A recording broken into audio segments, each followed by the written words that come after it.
Did you also get that feeling that Alchemy Factory just throws you into the middle of the cauldron and says, figure it out? Because look, there are some things the game simply does not explain, and they are exactly the ones that stop you from wasting ingredients, speed up your production, and make you feel like everything is finally clicking.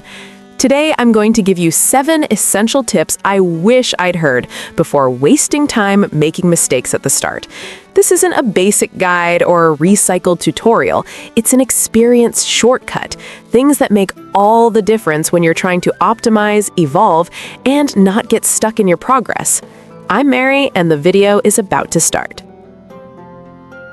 This T key in Alchemy Factory is the kind of thing that once you discover it, gives you that feeling of how has this always been here while I was struggling for nothing? It took me longer than I'd like to admit to realize that transform isn't just an interface detail, it's a planning tool. And honestly, once you start using it, your brain stops thinking about setting up lines and starts thinking about fitting a puzzle in the cleanest way possible. The most insane use for me is changing the direction of inclined conveyors without needing to redo half the belt. Did you mess up an angle, block the flow, or realize the path could be shorter? Press T and adjust it right there, keeping the layout alive and flexible. This becomes an immediate productivity boost because you stop being afraid to experiment, since fixing it doesn't cost an entire rebuild. And mirroring asymmetrical machines like assemblers is literally the difference between an okay layout and one that looks like it was designed by someone who has played 1,000 hours. You've got a tight corner, a narrow hallway, a belt passing right by, and suddenly the mirror makes the machine flip the switch and fit perfectly. I use this constantly when I'm compacting a line and want to keep everything aligned without all those makeshift curves and detours. Now, transforming basic chests into vertical or pass-through buffers is the most criminal secret of this tip because it changes how you control bottlenecks. You can create a sort of lung for the line without taking up a huge horizontal area and still use the chest as a pass-through piece when the flow needs to continue without interruption. The tutorial really doesn't prepare you for this, and that's exactly why this key saves hours, because you avoid those "I'm going to have to tear down the whole factory to adjust one detail" moments and solve it on the fly, mid-build. Blueprints in Alchemy Factory, B or Q key, are that moment when the game stops being "I'll build it however I can" and becomes "Okay, now I have a method." I love them because they completely change your mindset. Instead of building a line and hoping for the best, you start thinking in repeatable modules. And once you internalize this, the chaos of the belts starts losing ground in your factory. The way that works best for me is exactly this. Set up the build in an open area, like a laboratory. There, I test the input and output, see if the production rate makes sense, adjust belt routes, and only when it's perfect do I save it as a blueprint. The feeling of pasting a ready-made module and seeing everything work the first time is amazing. And it avoids that spiral of, "I'll just tweak this one detail," that turns into a 30-minute rebuild. This is also a vaccine against spaghetti belts. When you have a well-designed module for soap, gears, or any chain you'll repeat, you naturally start organizing the main factory into blocks with clear corridors and connection points. Then, the blueprint becomes a kind of language. This is my X module, here is the Y expansion, without needing to reinvent the wheel for every new demand. And yes, I see many beginners wasting days because they rebuild everything manually. And worse, they rebuild it with small differences that turn into expensive mistakes down the line. With blueprints, you eliminate variation, gain consistency, and drastically speed up the factory's evolution. The time you invest testing a module once comes back multiplied, because after that, it's basically copying and pasting efficiency. This physical money system in Alchemy Factory is one of those details the game throws in your face without warning, and you only understand the gravity of it when you're already in the red. I took a beating before realizing that the register isn't just a place where money appears. It's basically a bottleneck that, if ignored, stalls the entire operation. And the worst part is, the game treats it as if it's obvious, like, of course you're going to take the money out. But nothing in the tutorial makes it clear that this is a life or death matter for your reputation. The first time I saw customers leaving frustrated, I thought it was a product issue or slow service. But no, it was just the register filled to the brim, refusing transactions because there was no space to process more coin stacks. 50 stacks seems like a lot at first, but once the shop picks up rhythm, it becomes nothing. Then you lose sales, reputation plummets, and the cascade effect begins. Fewer customers, less cash, fewer upgrades, and you end up spinning your wheels. The trick of belting the cash out immediately became routine for me. I literally treat the register like a production output. Connect a belt, dump the coins into a temporary chest or straight to the bank portal, and that's it. Constant flow, no clogging. And using bank portals to convert copper coins into silver and gold is the upgrade that changes everything because it reduces transport volume immensely.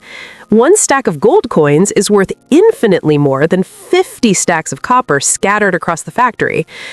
What annoys me is that this breaks newbies specifically because it seems like an extra, when in reality, it's a core mechanic.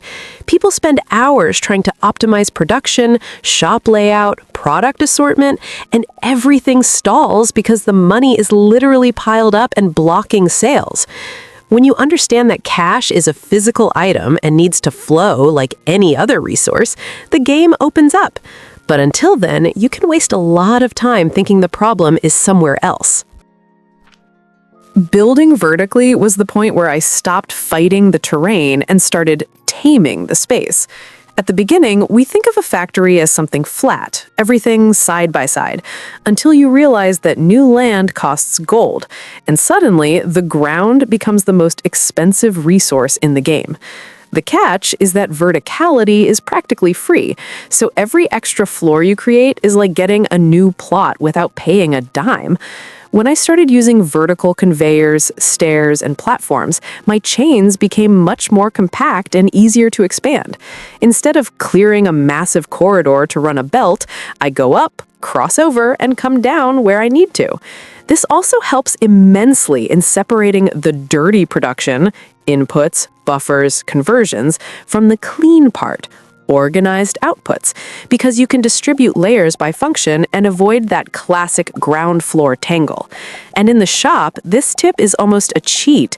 Making a hole in the ceiling and using a catapult to throw items to the shelves from the top down is simply genius. You free up the floor for customers to move without getting stuck, improve the readability of the space, and still have room left for decoration, which, like it or not, impacts the vibe and reputation. I like it because it feels like actual smart shop design. Stock and logistics are hidden, and the ground floor stays dedicated to what matters. The funniest thing is that many people insist on buying land and expanding horizontally because it's the natural instinct. But when you embrace verticality, you save money and gain a more organized factory with predictable routes and easier upgrades. For me, once you start building up, it's very hard to go back to everything on the floor mode without feeling like you're wasting space. This relic tip seems counterintuitive at first because the game makes you look at them as pure progress. However, in practice, a relic is a silent drain. It devours resources, occupies the pipeline, and doesn't return money in the same proportion. So when I understood that relics are more about upgrade points, especially level 5, than about keeping the factory alive, my way of playing changed. The scheme of selling 3 relics for every one you research is exactly the kind of simple rule that saves you from going broke. You still advance through the tech tree at a steady pace, but you don't fall into the trap of turning your entire economy into a relic lab that doesn't pay the bills. For me, this works like a break. Every time I get excited and want to research everything, this ratio forces me to remember that the cash flow needs to breathe. Because the real problem isn't just spending resources, it's the opportunity cost. every relic you shove into research could have been a sellable product, an infrastructure upgrade, a logistics expansion, or even decoration and flow in the shop to increase throughput. When you focus too much on research, you start missing everything at once. You lack materials, belts, space, and the cruelest part, you lack money to fix the mistakes. I've seen many runs die exactly there. The person reaches the point where relics start to matter, tries to research every single one that appears, and suddenly they're bankrupt with a stalled factory and a shop with no turnover. Selling most of them isn't being less efficient, it's being pragmatic. You guarantee cash flow, keep upgrades coming at the right pace, and research just enough to keep growing without self-sabotaging. This advanced fertilizer tip is the kind of thing that separates those who are just playing from those who actually understand the game. Because basic works, right? You plant, harvest, use it in potions, but it's slow, inefficient, and when demand increases, you realize you're stuck in a bad gear. Advanced fertilizer, basic plus mushrooms, is literally 5 times more efficient. And that's no exaggeration. It's a brutal difference in throughput. The problem is the game doesn't scream this in your face, so many people spend months with mediocre farms without knowing there's a game-changing upgrade waiting. When I unlocked and tested it for the first time, it was like, wait, why didn't I do this sooner? You see the herbs and flax sprouting at a speed that seemed impossible with the previous setup, and suddenly that classic bottleneck of missing ingredients for potions simply disappears. Then you realize you spent hours optimizing belts, chains, logistics, when the real problem was the stalled input right at the start of the chain. That's why the tip to demolish your initial farms and rebuild as soon as you unlock the advanced one is crucial. I know it hurts to tear down something that works, but keeping an old farm is literally wasting space and time. It's better to stop production for a few minutes, rebuild with advanced fertilizer, and come back with an operation that will actually scale. You recover the investment absurdly fast because the herb and flax output explodes. And the worst part is that bad farms stall potion production in a silent way.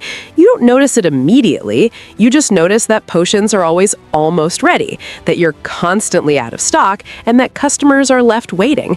Meanwhile, the problem is back there, in the slow farm that can't keep up with the pace of the factory.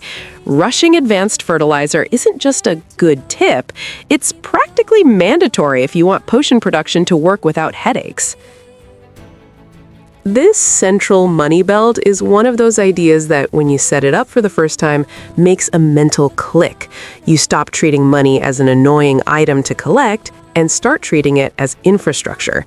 A conveyor with just cash circulating all the time becomes the heart of the factory because everything that depends on a budget starts feeding off this flow automatically. And the coolest part is that it removes that anxiety of, do I have enough coins to keep the purchases running? The setup that works for me is simple. The shop spits the coins directly into this loop, with no chest accumulating and no register clogging. Then you position strategic buyers or portals along the way to fish the money as needed, and the loop keeps spinning with what's left. In practice, it's like you've created a bloodstream. The cash circulates, and each part of the factory just takes what it needs when it needs it. The pro tip is to integrate this with the production lines. They pull resources via buyers or portals, produce and return products to the shop to turn into more money and feed the loop again. When you close this cycle, you feel the factory becomes self-sustainable in a very satisfying way because the budget stops being a bottleneck and becomes continuous fuel. And this greatly reduces that chaos of micromanaging cash, moving coins by hand, or pausing production because you ran out of money.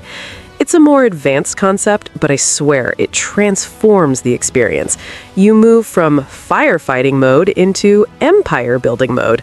Once you have a well-designed money belt, it's hard to go back to layouts where money is scattered across 1,000 chests and makeshift routes. If you want a clean, scalable factory with predictable expansion, this central loop is the kind of foundation that changes everything.